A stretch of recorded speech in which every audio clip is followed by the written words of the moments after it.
풀타임으로 장거리 그리고 장기간 여러 나라 국경을 넘나드는 그 오버랜드 입장에서는 물이라든지 전기, 그다음에 통신 관계, 자동차 정비, 그다음에 이제 여행 루트, 그다음에 이제 국경 넘나들기, 그리고 필요한 그 경비, 그리고 여러 가지 이제 안전 사항들이 아주 중요한 관심사가 되겠죠. 그 중에서도 이제 차박을 위한 그 안정적인 그 전기 시스템을 운영하는 것은 뭐 국내 캠핑을 하시는 분들조차도 또는 오버랜드들조차도 피할 수 없는 넘어야 하는 장벽이기도 합니다.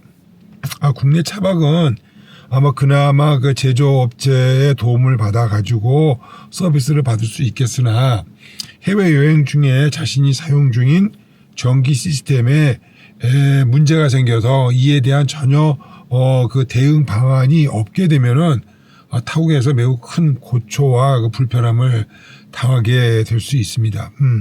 어쨌든 간에 전기 제품이나 전자 제품은 어쨌든 일정한 수명과 적당한 유지 보수 관리가 있어야 되기 때문입니다. 춥고 눈 내리는 추운 겨울 동안 차박 전기 시스템에 대해서 우리 한번 깔끔하게 정리를 한번 해두고, 그리고 따뜻한 봄날이 찾아오면은 우리 모두 한번 파뱅 자작에 한번 도전해 볼 수 있다는 것은 큰 의미가 있지 않을까 생각이 듭니다.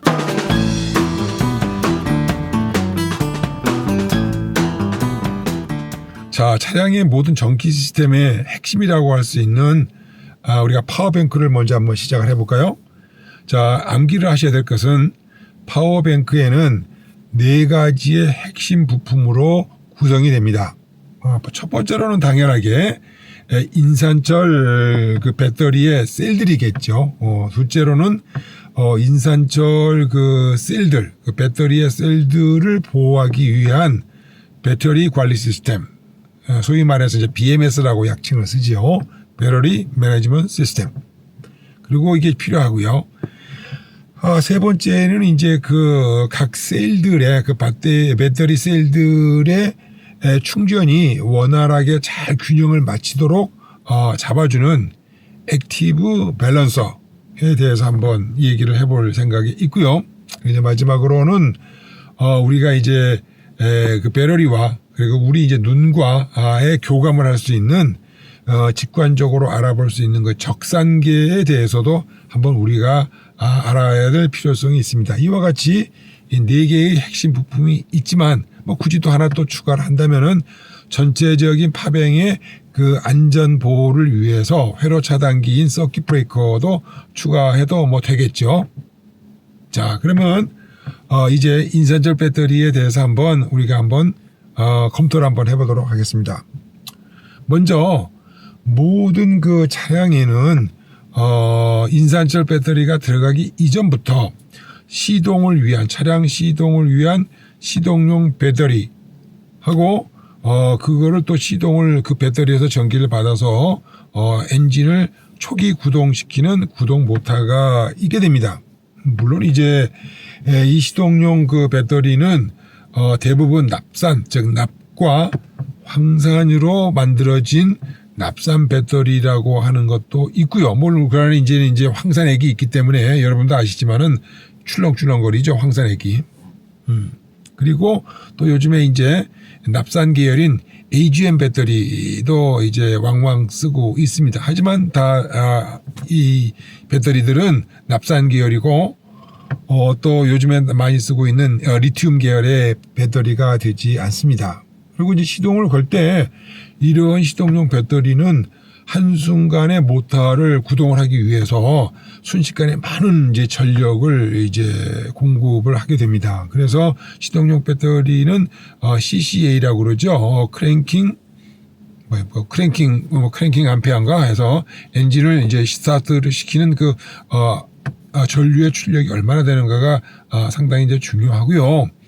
그리고 말씀드린 대로 이 방전되고 쓰고 남은 전기 부족분을 또 알터네이터는 바로 최소한 5분 또는 이제 경우에 따라서 10분 이내에 다시 또 만충을 채워야 될 중요한 임무를 맡고 있는 것이 이제 알터네이터입니다. 그래서 이와 같이 말씀을 드리는 것은 뭐냐면 우리가 추가적으로 인산철 배터리 파뱅을 갖다가 우리가 추가를 하게 되면은 사실 기존에 있는 전기 시스템에 차량의 시동과 충전과 기타 전기 부가 장치들을 운영하기 위한 전기 시스템에 우리가 엉뚱하게 2차적인 인산철 배터리를 추가해서 기본 설계에 되어 있는 알터네이터에게 대부분 더 부담을 주는 이런 추가 장치를 우리가 하게 되는 것입니다. 왜냐하면 인산철 배터리는 말씀드린 대로 300Ah를 우리가 설치를 하게 된다면 상당히 쓰고도 남을 만큼 며칠을 여러분의 일반적인 차박에 쓰고도 남을 만큼 넉넉한 용량이기 때문에 이것이 전부 다 알터네이터에게 부담으로 간다는 사실을 꼭 인지를 해 두시기 바랍니다.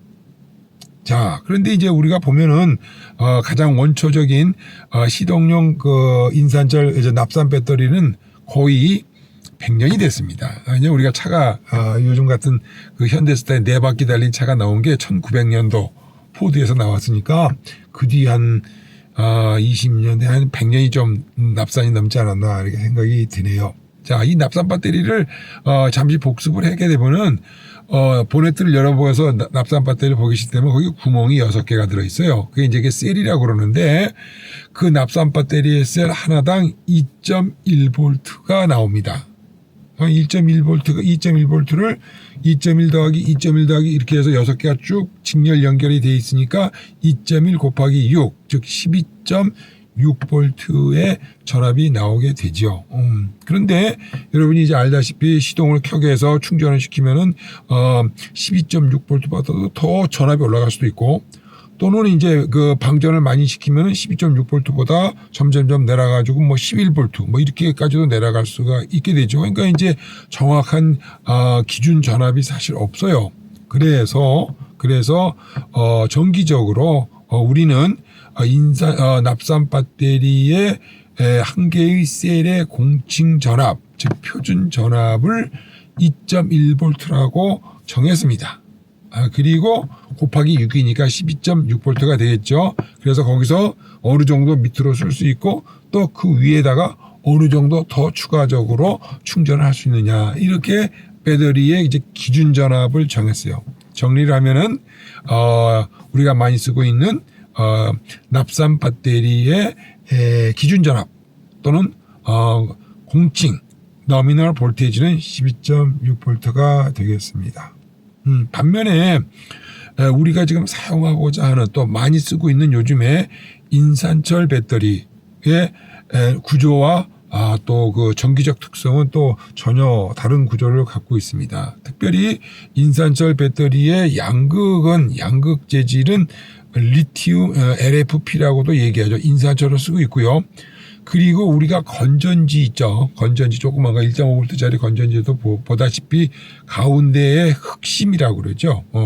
흑연의 카보네이트를 이용을 해가지고 마이너스 음극 쪽에는 흑연을 사용을 하고 있습니다. 흑연은 이제 육각형 구조로 되어 있기 때문에 그 육각형 말하자면 이제 우리가 뭐라고 그럴까 메쉬라고 얘기를 할까요? 이렇게 이제 짜집기에 어떤 육각형 규조가 있으면 요 틈바구니에 이제 전자 이온들이 거기 숨어가 들어가 있게 되죠. 이제 이거를 이제 충전됐다고 그럽니다. 그래서 값싼 흑연 재질이 많이 음극 재질로 공통적으로 쓰이고 있는 반면에 이 양극 재질이 뭐냐에 따라서 우리가 리튬 망간 배터리다 또는 리튬 인산철 배터리다. 이제 리튬을 빼버리고 인산철 배터리 그냥 간단하게 얘기를 하죠. 그래서 이런 이제 이 양극 재질하고 그 다음에 이제 음극 재질이 이제 탄소가 있는데 가는 얇은 그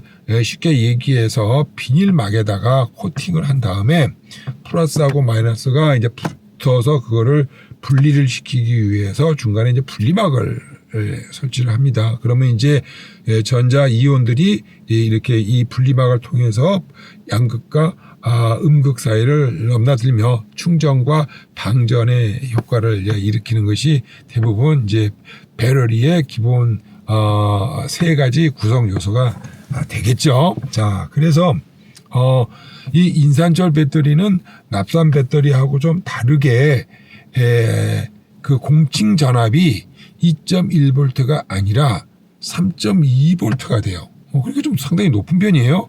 그래서 납산의 6개의 셀을 사용하는 것보다 대개 인산철 배터리에는 4개의 셀을 씁니다. 즉 그 얘기는 뭐냐면은 3.2V 셀 하나, 그 다음에 두 번째 3.2, 세 번째 3.2, 네 번째 3.2를 쭉 연결을 하게 되면은 3.2 곱하기 4, 즉 12.8V의 공칭 전압, 우리가 쓰고자 하는 이제 파워뱅크는 4개의 셀을 썼으니까 12.8V라고 하는 공칭 전압을 갖게 되게 됩니다.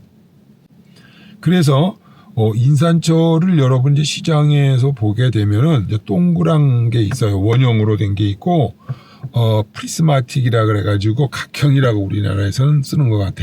말을 벽돌 모양으로 사각형 모양으로 되어 있는 것들이 있습니다. 이 동그란 그 원형은 아까 말씀드린 대로 음극재, 그 다음에 중간에 그 분리막, 그리고 이제 흑연유로 덮여 있는 음극 그 필름들을 똘똘똘똘똘 3층을 말아버리면은 이게 이제 원형이 되는 거고요.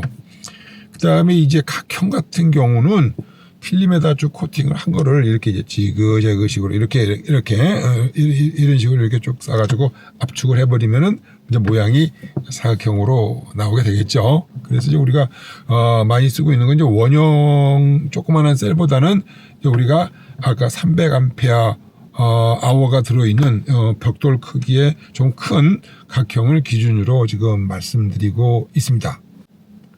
인산철 셀의 공칭 전압은 3.2V라고 귀따갑게 말씀을 드렸고, 그러면은 이 충전되어 있는 배터리를 그럼 어느 정도까지 방전을 시키면서 쓸 수 있을까? 이 최대 방전 한계치는 2.5V입니다. 그리고 이제 다 썼으면 또 충전을 해야 되겠죠. 충전을 하게 되면 또 전압이 올라가게 됩니다. 점점점. 자, 그러면 이 한 셀이 감당할 수 있는 최대 충전 한계치는 3.65V입니다. 3.65V입니다. 이 수치는 꼭 외워두셔야 됩니다. 그리고 아까 이번엔 요건도 잘 기억을 하셔야 돼요.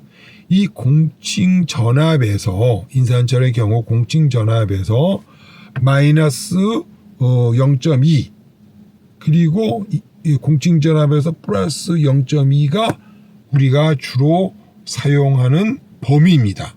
그럼 한번 볼까요?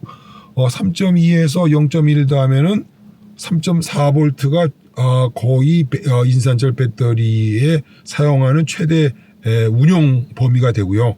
그리고 3.2에서 0.2V가 낮은 즉 3V, 그러니까 3V니까 4개니까 12V가 되겠죠. 그래서 파뱅에서 우리가 주로 안정적으로 운용하는 전압의 범위는 12V, 즉 3.2에서 0.1 뺀 3V죠. 3V를 4개가 있으니까 12V에서 그리고 3.4V가 4개가 되어 있는 얼마예요? 13.6V 범위가 주로 우리가 안정적으로 사용하는 범위입니다. 그리고 이 뭡니까? 12V보다도 더 작고 최하한선이 10V까지의 그 범위와 그리고 13.6에서 그리고 충전을 제일 많이 할 수 있는 14.6V 범위 내의 범위에 들어있는 이 에너지는 전체적으로 5% 정도에서 그렇게 전력이 크지가 않습니다. 그래서 이제 이거를 여러분들에게 쉽게 납산과 인산철의 충방전 특성 곡선을 한번 비교해서 말씀을 드리면은 납산 배터리는 거의 이렇게 비스듬하게 올라가는 직선형이에요. 그 얘기 뭐냐? 충전을 하면은 전압이 12.6V에서 12.8, 13V, 13.2V 이런 식으로 그 충전량에 따라서 전기가 올라가고 또 아까 말씀드린 대로 12.6V 공칭 전압에서 전기를 뺐으면은 12.4, 12.2, 12V, 뭐 12.8V 이런 식으로 거의 배터리 용량에 따라서 직선형을 그리면서 충전과 방전이 됩니다. 그래서 그 납산 배터리는 그저 그냥 볼트미터만 딱 걸어 놓으면은 이게 충전이 됐죠. 어느 정도 돼 있구나라는 걸 이제 가늠할 수가 있어요. 하지만 인산철 배터리의 충전과 방전 특성은 좀 다릅니다. 자, 인산철 배터리는 뭐냐면은 12V 이하에서는 갑작스럽게 10V로 팍 떨어져요. 그리고 12V에서 13.6V까지는 거의 뭐 충전을 해도 전기가 뭐 0.1V 뭐 내외로 이렇게 아주 완만하게 충전을 할 때 올라갑니다. 그러다가 13.6V 구간을 넘어서 이 녀석이 배가 부르기 시작하면 갑자기 시간이 얼마 안 돼가지고 14.6V로 점프를 하게 됩니다. 그래서 그림을 그려보면은 이렇게 됐다가 옆으로 쭉 이제 충전하고 갔다가 갑자기 또 팍 올라갑니다. 그래서 이제 또 조금만 전기를 쓰면 갑자기 또 13.6으로 뚝 떨어져요. 그리고 이제 전기가 잘 안 떨어져. 옆으로 쭉 가다가 이제 12V가 내려가는 접에서는 10V가 그냥 금방 푹 떨어져 버립니다. 이러한 특성을 좀 가지니까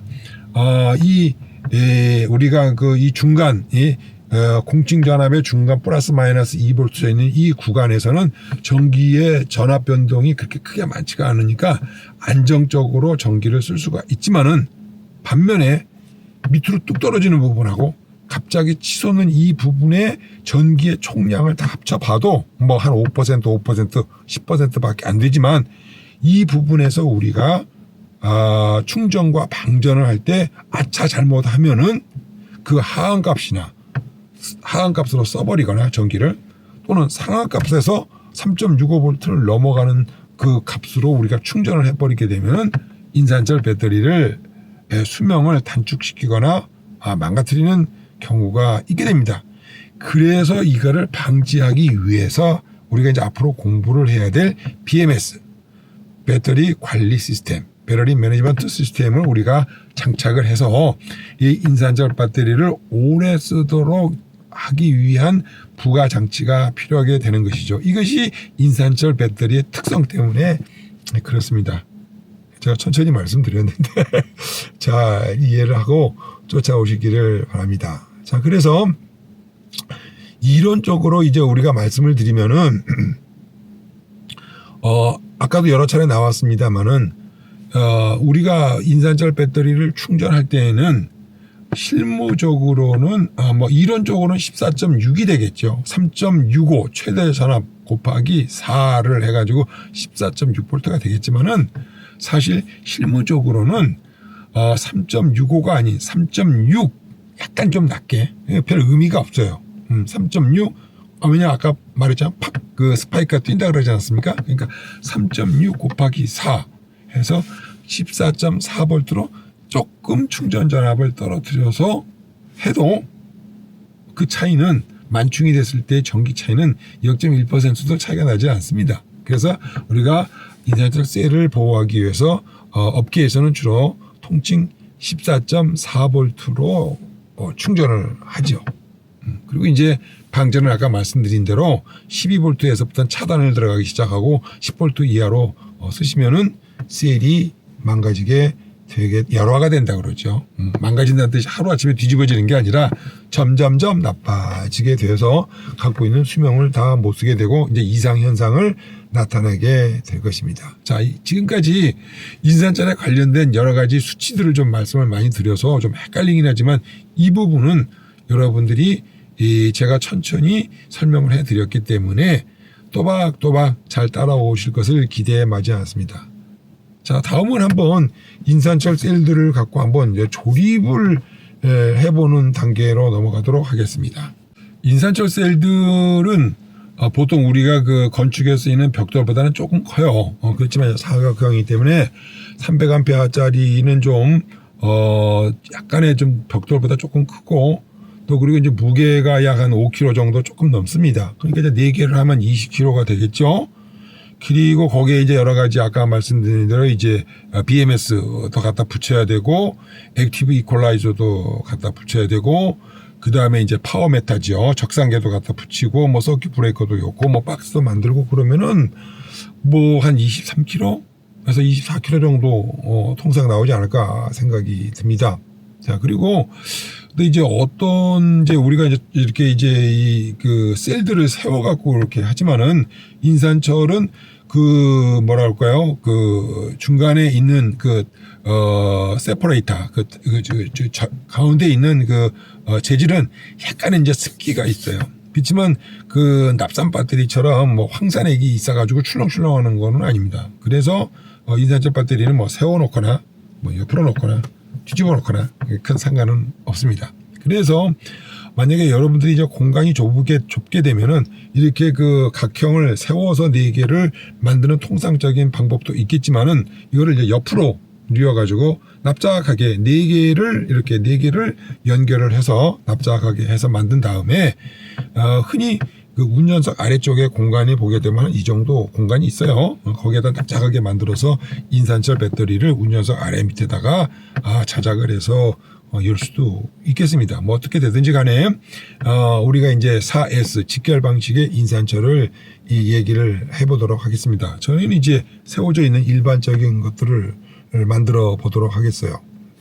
자, 이제 인산철을 이제 조립하기 위해서 배치를 해야 되겠죠. 그래서 제가 여러분들 이해를 돕기 위해서 외장 하드 디스크를 가지고 말씀을 드릴게요. 이 녀석이 이제 플러스 극이고 이쪽이 마이너스라고 하도록 하겠습니다.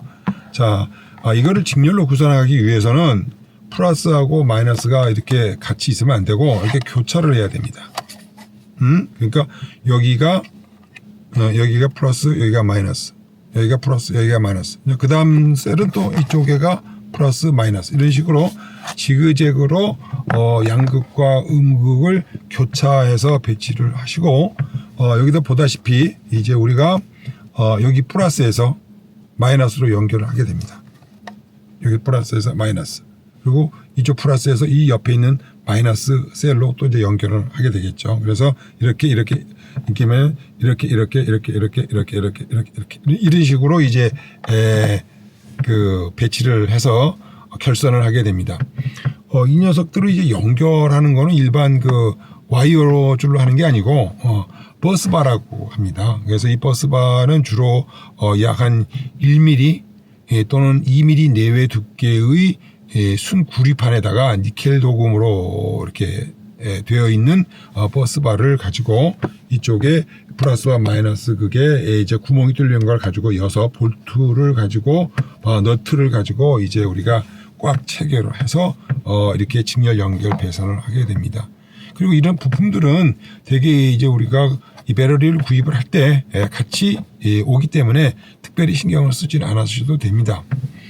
자, 그런데 이제 뭐 약간 좀 주의할 팁은 뭐냐 하면은 우리가 이제 오버랜딩을 이제 하다 보게 되면은 한국에 무슨 이렇게 고속도로나 아스팔트가 돼 있는 길만을 달리는 것이 아니기 때문에 차량에 굉장히 진동이 많죠. 그러면은 내리평 파워뱅크나 그냥 기존의 파워뱅크라도 진동을 많이 받게 되게 되면은 배터리들이 이렇게 이제 많이 움직이게 됩니다. 그러면은 이쪽과 이쪽을 연결했던 버스바들에 체결되어 있던 너트들이 느슨하게 됩니다. 자, 느슨하다는 얘기는 뭐냐 하면은 배터리에서 나오는 전기가 이 지나갈 때, 건너갈 때 연결이 부족하고 붙었다 떨어졌다 하거나 갭이 있으면은 갭이 좀 없으면 이렇게 접촉 면적이 많지 않습니까? 또는 갭이 좀 있다는 얘기는 접촉 면적이 적으면은 이쪽에서 많은 열들이 발생을 하고 전기 소모들이 많아질 뿐만 아니라 거기서 열이 많이 나서 위험할 수도 있죠. 그리고 이제 어떤 때는 심한 경우에는 단락이 돼서 전기가 12.8V가 나왔다가 9.6V가 나왔다가 왔다 갔다 하게 될 때는 그때는 이제 반드시 이 버스바나 여러 가지 다양한 배선들의 조임 상태를 반드시 해야 되고 거의 매일같이 운전을 하고 인산철을 쓰시는 오버랜드의 경우에는 최소한 3개월에 한 번 정도는 이 모든 배선들의 그 조임 상태들을 꼭 확인하시기를 팁으로 알려드리겠습니다. 매우 그 중요한 사항이 되겠죠. 자, 요즘에 중국에 나와 있는 배터리 셀들의 그 외장에는 파란색 비닐로 한 장이 뭡니까 이렇게 포장이 돼 있어요. 그게 뭐 긁힌다든지 또는 이제 마모가 되게 되면은 그 안에 있는 그 알루미늄 박스와 또 옆에 있는 이 뭐죠? 또 다른 셀들과 접촉면들이 있어서 사고가 나기 쉽기 때문에 반드시 이 중간에다가 셀과 셀 중간에다가 우리가 미끄럼 방지도 되고 또 약 한 1mm 정도의 이격을 줌으로써 마찰을 줄일 수 있는 즉 마찰 효과 있는 어떤 그 라이너라고 하는 거를 집어여요. 집어여서 이거를 이제 꽉 우리가 이제 고정을 시켰을 때 실제 이 배터리 자체도 미끄러지지 않도록 라이너를 적당한 크기로 잘라 가지고 각 셀마다 중간중간에 꼭 여시기 바래요. 자, 그렇게 해서 이제 라이너가 다 준비가 됐으면은 그 다음에 기본적으로 이걸 우리가 이제 4개의 셀을 갖고 뭐 박스에 옮길 수도 있고 뭐 여기다가 이제 좀 이동을 좀 해야 되기 때문에 이렇게 그냥 놔두면 다 흐트러지니까 이 녀석을 가지고 파이버그라스로 되어 있는 테이프가 있어요. 그래서 이와 같은 이제 그림에 보는 것 같은 이 테이프를 구입을 하셔가지고 이 녀석을 뭐 상단, 중간, 허리에 뭐 상단, 중간, 하단 부분 정도를 꽉 압착을 해서 일단 초기 이 매듭 작업을 해서 꽉 결속을 해두면은 일단 4개를 갖고서 이렇게 이동하거나 움직일 때 조립을 위해서 조금 더 안전하게 떨어뜨리거나 그러게 되면 안 되겠죠. 그래서 안전하게 일단 초기 이 테이핑 작업을 해두시면 됩니다. 그럼 이제 여기까지 이제 하시면은 이제 이 녀석을 이제 우리가 나중에 그 파뱅 집을 하나 만들어야 될 거 아닙니까? 부품들을 엮고 배선을 해야 되니까 이제 그때에 하는 이제 인산철 셀의 기본 작업은 다 돼 있다고 볼 수가 있습니다. 자, 그러면 마지막으로 인산철 셀을 이제 어디서 구입하느냐? 한국에는 제가 듣기로는 그 재활용되는 셀들이 많이 있다고 그래요. 조심하시기 바랍니다. 또 그렇다고 중국의 뻥스펙과 그리고 믿을 수 없는 신제품들도 많이 있어요. 제가 맨 처음에 인산철을 사용한 거는 5년 전에 구입을 했었는데 그때는 이제 EVE라고 하는 배터리 회사와 CATL 그리고 BYD 정도의 그나마 브랜드를 좀 인정해 볼 만한 대형 공장들에서 나오는 어떤 그 인산철밖에 없었지만은 근간에는 뭐 이 제조 공장이 한 40-50개는 넘는 것 같아. 아니 뭐 정신이 없을 정도로 굉장히 저가부터 나오고 있습니다. 제가 심지어는 300A짜리를 48불짜리도 봤어요. 4개를 사면은 뭐 20 몇만 원이면 사게 되겠죠. 그런 셀도 샀는데 저는 이제 BYD나 CATL이나 EVE 브랜드를 추천을 하겠습니다. 그리고 이런 셀들은 특별히 인산철 셀들은 알리익스프레스에서 구입하는 것보다 알리바바 도매상에서 구입을 하시길 바래요. 또 설령 도매상에서 구입하셨다 그래도 나중에 말씀드리겠습니다만은 같은 날 같은 시에 출하가 되어 있는 같은 형제들 셀들도 아까도 말씀드렸지만 제일 아래의 방전 특성과 또 특별히 제 상단의 충전 특성이 모든 셀들은 절대적으로 동일할 수가 없습니다. 근데 그 이유는 왜 그러냐면은 아까도 말씀드린 이 셀 안에는 엄청난 그 얇은 필름막들을 지그재그 식으로 해가지고 고압으로 해가지고 일정 규격의 통 안에다 집어넣었기 때문에 그걸 펼치게 되면 상당히 넓은 면적이 돼요. 그 면적에서 발생하는 전기가 이 같은 형제라고 하더라도 1번 셀과 2번 셀이 같다고 절대 물리적으로 그렇게 똑같이 제조하는 건 불가능한 일이죠. 그리고 인산철의 특성은 꼭 그 방충전이 다 돼가는 그 만충전 상태에서 히스테리가 좀 심합니다.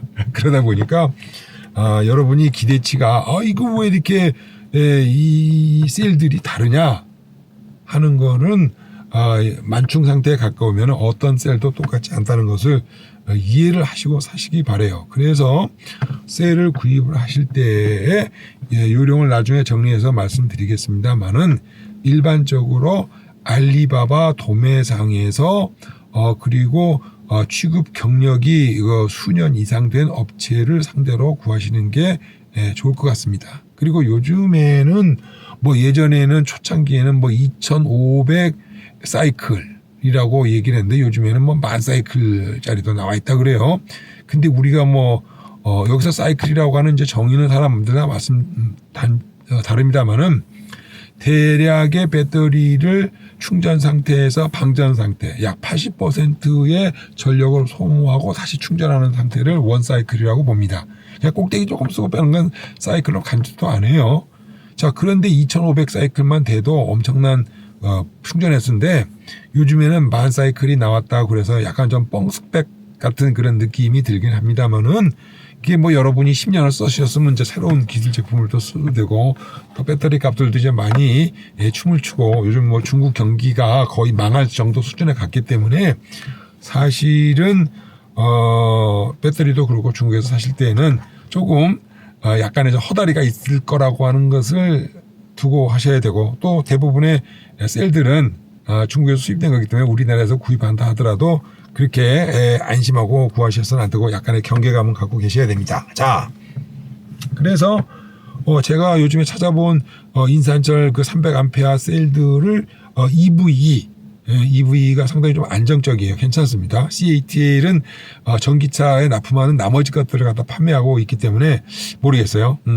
유저마다 좀 다르긴 하지만 EV 280A K 버전의 경우에는 한 셀당 $85. 약 4개를 사게 되면은 340불, 44만 원 정도 되겠네요. 물론 이제 한국까지 배송비는 몇만 원 되겠습니다만은 빠져 있습니다. 그리고 이제 다음 영상에서 이제 우리가 했던 BMS, 저는 이제 JBD 거를 쓰고 있는데 150A짜리가 약 한 $55, 7만 원. 그리고 이제 액티브 밸런서는 많이 쓰는 이제 헬텍 거를 쓰고 있습니다. 5A 정도면 될 것 같아요. 한 $16니까 한 2만 원 선이 되겠고요. 그리고 여러분들이 한국에서 잘 안 쓰시대 정크텍. 이게 정크텍에서 만들고 있는 여기는 이제 측정 장비 전문 업체죠. 그래서 나오고 있는 적상계 110A짜리가 약 한 $40니까 한 5만 원 정도죠. 그리고 이제 전체 시스템을 이제 보호하기 위한 서킷 브레이커. 휴지를 써도 되고, 저는 서킷 브레이커를 150A짜리가 한 $8. 그러니까 한 1만 원 정도니까 전체 예산을 300A 파뱅을 만드는 데에 박스값 빼고, 기본 주요 부품들 값은 약 한 60만 원 선에서 배송비 포함해서 한 65만 원 정도면은, 것을 될 것으로 예측을 합니다. 아마 한국에서 나와 있는 박스에 들어가 있는 기성품들은 대개 약 한 140만 원 플러스 마이너스 10만 원 정도 선으로 판매되는 것으로 알고 있으니까 약 한 반값 정도 되겠죠. 이게 사실은 이제 값이 중요한 게 아니라 예를 들어서 이제 아까 말씀드린 오버랜더로서 이제 배터리를 안고 객지에 나가실 분들이 이 배터리의 특성을 잘 모르거나 또 경험이 없으신 분들이라면은 저희 입장에서는 좀 걱정이 돼요. 왜냐하면 인산철 부품 중에 뭐라도 하나가 망가졌는데 이게 어떻게 된지도 모르고 그리고 이제 제3국에 나가서 이렇게 인산철 배터리를 두고 가게 되면은 한번 경험해 보세요. 99%는 아는 사람이 없고 손을 못 대요. 왜냐하면 새로 나온 제품이고 그래요. 납산 같은 경우나 AGM 같은 경우는 벌써 납산은 한 5년 정도의 역사를 갖고 있는 반면에 인산철은 1998년도에 처음 나왔나요? 그 이론이?